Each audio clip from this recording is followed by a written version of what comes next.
Tone-deaf Tony might finally be starting to listen. Big Ten Commissioner Tony Petitti spent months ignoring the message the rest of college football was shouting. Nobody liked his playoff proposals. Not the bloated formats with extra automatic bids for the Big Ten and SEC. Not the 24 or even 28 team trial balloons that threatened to distort the regular season. His ideas, designed in part to please broadcast partner Fox Sports, fell flat. Now the tone is shifting. Reports confirm that a working group of athletic directors from the power conferences is forming to explore formats for 2026 and beyond. And here's the twist, administrators inside the Big Ten are floating concepts that would grant equal automatic bids to each of the 4 power leagues. That's a far cry from Petitti's earlier attempts at stacking the deck. It smells less like generosity and more like forced humility. The Big Ten isn't suddenly benevolent, it's retreating after being smacked down by everyone else. The Big 12 and the ACC stood united against multi-bid plans. Even the SEC backed away after hearing pushback from its own coaches.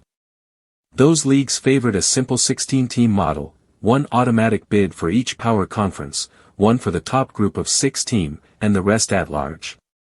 The Big Ten resisted, creating gridlock. And after this week's meetings in Chicago, nothing has changed.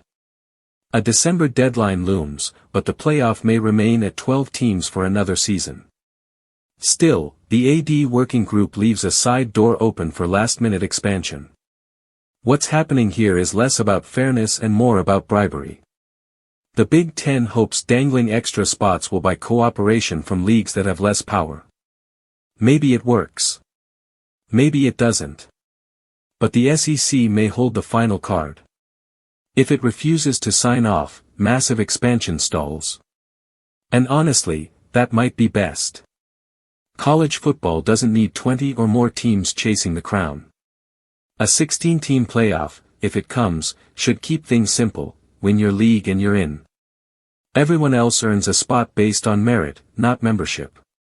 The 12-team debut was already a success.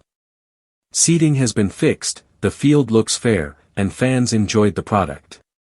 So why rush into another change? Let it breathe. For now, the Big Ten's power grab has fizzled. Instead of dominance, it's posturing for friends. Tone-deaf Tony may not love the new harmony, but he's finally hearing the music.